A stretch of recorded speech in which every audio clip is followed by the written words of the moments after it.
Welcome back once again. So just I want to recap you previous lecture in this particular session to start it. Okay. So हम लोग alien species और life expectancy की बात कर रहे हैं, existence की बात कर रहे हैं ऑन बियॉन्ड आवर अर्थ. तो आपको बता दिया था सोलर सिस्टम है. सोलर सिस्टम से अगर बाहर की बात करते हैं तो उन्हें हम एक्सो प्लैनेट्स कहते हैं. ठीक है. सिग्नेचर ऑफ लाइफ दो चीज़ों पे डिपेंड करती है, that the water is called universal solvent. And अगर photosynthesis is not a energy giving source, then energy may comes from the chemical nature of that particular life और that particular species. Okay. तो lungs, जो हमारा जो mother earth है उसका जो lungs कहा जाए तो क्या है, वो हमारा ऑक्सीजन है. और oxygen is very important factor which is a by product of photosynthesis. And photosynthesis में प्लांट्स क्या करते हैं, शुगर एंड इसके डेरिवेटिव्स को क्या करते हैं, एक्युमुलेट करते हैं. समझ में आई बात. तो जितना भी केल्विन साइकिल है, ये सारी चीज़ें हैं, वो क्या कर रही है, हमारे लिए एनर्जी सोर्स क्रिएट कर रही है और एनर्जी हमारे लिए बना करके रख रही है. समझ में बात आया. चलिए, तो ये तो हमारा मदर अर्थ के बारे में बात हो गया. तो और मैंने क्या बताया था कि all living thing have some basic need, that is to feed, to reproduce, to evolve, and the basic thing is growth and development. Understand guys. Okay. ये सारी बातें हम कर चुके थे. ठीक है. अब हम बात करते हैं प्रे एंड प्रेडेटर रिलेशनशिप. आपको पढ़ने के लिए कहा, इकोलॉजी में अच्छे से पढ़ेगा. Food chain and energy flow transfer between one consumer to the second, competition of life for existence, evolution of life and human evolution हम कभी डिस्कस करेंगे इस पे. अब बहुत इंपॉर्टेंट स्पीसीज़ का जो करेक्टर है वो है आर सेलेक्टेड स्पीसीज एंड के सेलेक्टेड स्पीसीज. सो इसको समझने के लिए फिर से हम आपको एक पेज पे लेके आए ताकि आपको अच्छे से इसको हम डिस्कस कर सकें. So there are two type of living organism, one R type and one is K type. R type जो होते हैं, बेसिकली R टाइप जो होते हैं उनमें पेरेंटल केयर नहीं होता है. और K type means carrying capacity. Carrying capacity is one of the important factor for the living organism. Like humans अपने ऑफस्प्रिंग्स के केयर बहुत करते हैं. इसीलिए ह्यूमन्स हो गए और भी जो बड़े मैमल्स हो गए, दे हैव कैरिंग कैपेसिटी. तो इनके जो ऑफस्प्रिंग्स के नंबर होंगे वो क्या होंगे, लेस होंगे in comparison to the R selected. R selected species को अगर सर्वाइव करना है तो सर्वाइवल के लिए the best and biggest fittest theory is to reproduce more and more. Reproduction ही इतना कर दो, इतना ही रिप्रोड्यूस कर दो कि कुछ तो बचेंगे स्पीसीज. तो इस नेचर को हम कहते हैं आर सेलेक्शन. यहाँ पे पेरेंटल केयर बिल्कुल भी नहीं होता. करोड़ों की संख्या में ऑफस्प्रिंग्स होती है मगर उनका केयर नहीं होता. ठीक है. हमारे लाइफ में ऐसे ही होते हैं. जो बच्चों का नेचर आर सेलेक्टेड हो जाता है उनकी जो जीवन है वो बड़ा अंधार हो जाता है, बड़ा अंधेरे लाइफ चलती है.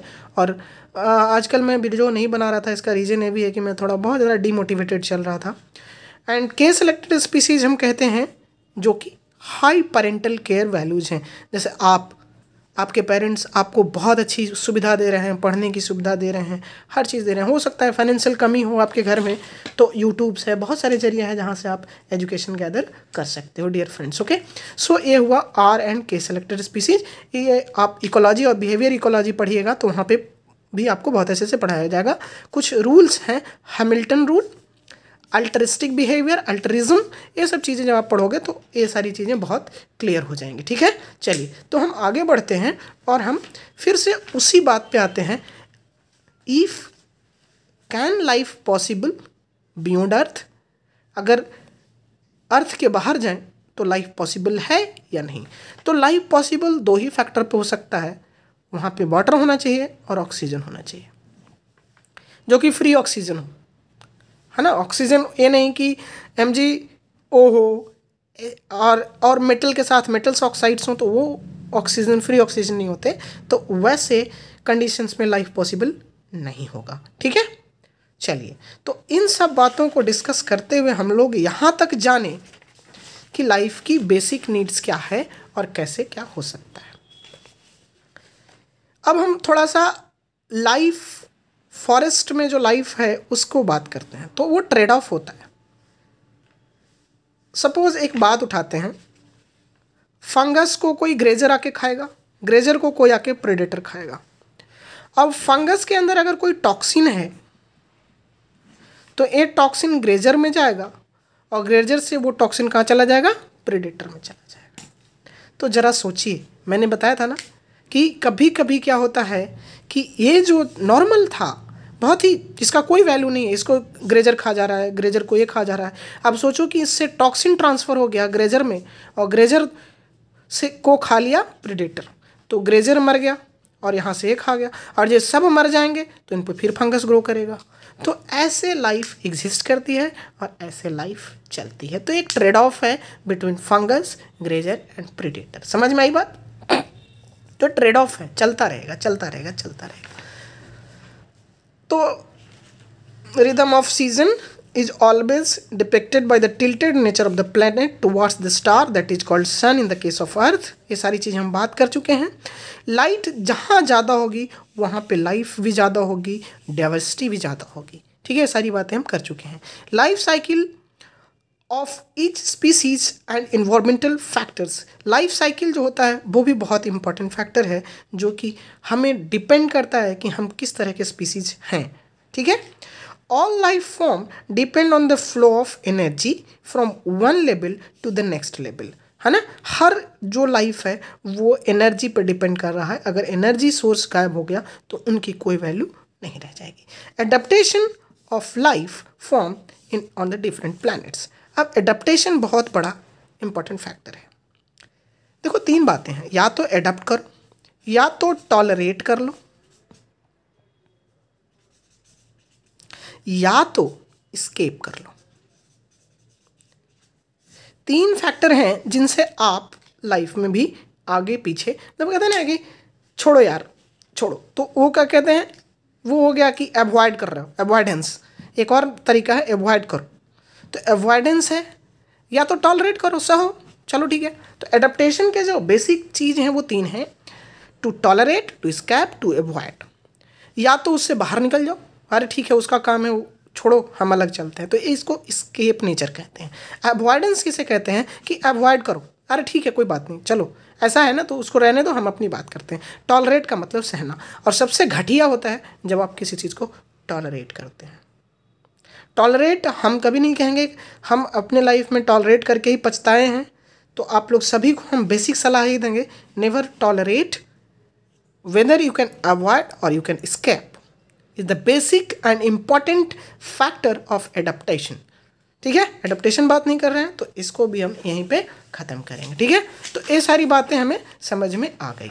अब हम एक बात कर रहे थे आप लोगों से, आप लोग हमें कमेंट करके बताएं कि लॉन्गेस्ट डे और स्मॉलेस्ट डे इन ईयर कौन सा होता है और कौन सा दिन होता है और क्यों होता है। अगर आप ये करते हैं तो हमें लगेगा, हमें बहुत खुशी होगी कि आप हमारे लेक्चर्स को बहुत ही थोरोली देख रहे हैं। ठीक है, life in dark is possible or not, it a big question. How its work I will define in to the next lecture. ठीक है, चलिए अब हम थोड़ा, जो मेरा बेसिक बात था जो आप लोगों के बीच में लेके आना था वो ये था कि ठीक है लाइफ जैसा भी हो, कहीं पे भी हो, ठीक है, होगा तो होगा, लेकिन बेसिक थिंग ये है कि अगर कहीं और है लाइफ तो हम कैसे उसे प्रेडिक्ट कर सकते हैं। तो थोड़ी सी बात हम कर लें ब्लैक होल की। जब कोई स्टार, जैसे अर्थ भी क्या है, एक प्लेनेट है, सन क्या है, एक स्टार है। ठीक है, तो स्टार जो बूढ़े होते हैं तो वो ब्लैक होल में तब्दील हो जाते हैं। ठीक है, तो ये बहुत ही इम्पॉर्टेंट है। Earth is a home for millions and billions of species as like our home. जैसे आपका घर है, वहाँ पे आप जितने लोग हो तो एक आपका घर है, home. There is a difference between home and house. I will not discuss because ये बहुत ही अलग टाइप टॉपिक हो जाएगा, और मैं यहाँ पे कोई क्या है मतलब नॉर्मल सोशियोलॉजी वगैरह नहीं पढ़ा रहे हैं कि होम और हाउस में डिफरेंस बताएं आपको। ठीक है, beyond the mother earth alien world जो है, लाइफ कैसे चलता है, प्लांट के एज कैसे निकाले जाते हैं, these are very different things I will not discuss in this particular lecture. और एक चीज़ और आपसे बताएं कि अगर आपसे कोई पूछे कि सबसे high energy, high calorific value food अगर कोई है तो वो क्या है, तो आप बोलेंगे हनी। हनी में क्या होता है, फ्रुक्टोज बहुत होता है, और fructose have high calorific value in comparison to the glucose. Okay, चलिए ये तो ऐसे ही हो गया, ठीक है। तो multi brain system and working principle is again very important factors in animal world. Okay, तो जैसे ऑक्टोपस में मल्टी ब्रेन होता है, तो वो कैसे काम करता है, कितने ब्रेन्स होते हैं, ये सब अलग चीज़ है, ठीक है।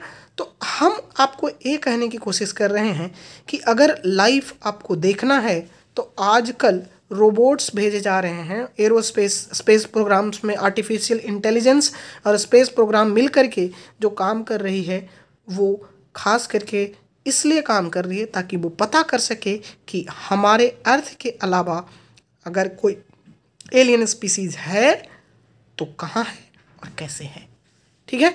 तो अगर एलियन स्पीसीज होगा, और क्योंकि देखो कोई भी स्पीसीज हो, दो फैक्टर तो बहुत इंपॉर्टेंट है।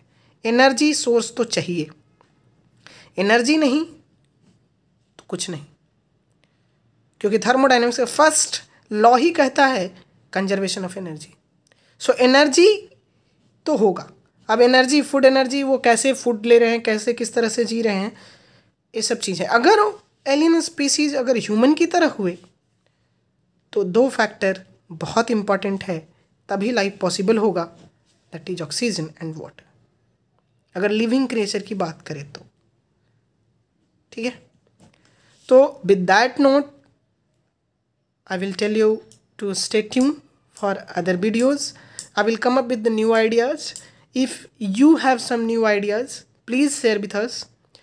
I'm really happy to listen your comments and your views on these videos. Okay, so मैंने कुछ सोचा कि आपको कुछ बताऊं, एविडेंसेस दूं, ताकि आपको समझ में आए कि how our mother earth is tolerating all of us. जाते जाते एक छोटी सी बात आपको बताऊं, ये एक सोशल एक्सपेरिमेंट है, आप चाहें तो आप देख सकते हैं। पता है, कभी समुद्र के किनारे आप जाएंगे तो हाई टाइडल विंड्स में आप देखेंगे कि जो किनारे का जो कचरा है ना, समुद्र में वापस बीच में चला जाता है।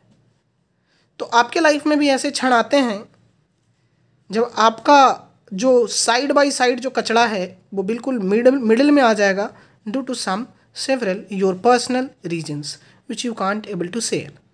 So dear friend, आप बहुत समझदार हैं और अपने JRF और अदर एग्ज़ाम्स के प्रिपरेशन कर रहे हैं, तो हमारा मेन भी वही होगा कि आपको न्यू आइडियाज़ भी देते रहूं और आपको समझाऊं कि आज का वर्ल्ड कितना कॉम्पिटिटिव है। आपको नई सोच डेवलप करनी पड़ेगी, और रिसर्च फील्ड में, R&D में, रिसर्च एंड डेवलपमेंट में बहुत ज़्यादा आपका इनोवेटिव आइडियाज़ होना चाहिए। आप भी कुछ सोचो, आप भी कुछ नया सोचो, कुछ करने का सोचो। प्लांट्स हैं तो बहुत, प्लांट में आप क्या करना चाहते हो, एनिमल में तो एनिमल में क्या करना चाहते हो। रिसर्च का कोई लिमिट नहीं है, कोई और छोर नहीं है, आप कुछ भी कर सकते हो लाइफ में। बस आपको करना क्या होगा, आपको फोकस करना होगा और अच्छे से काम करना होगा। So thank you so much for stay tuned. See you soon into the next video. Bye, take care.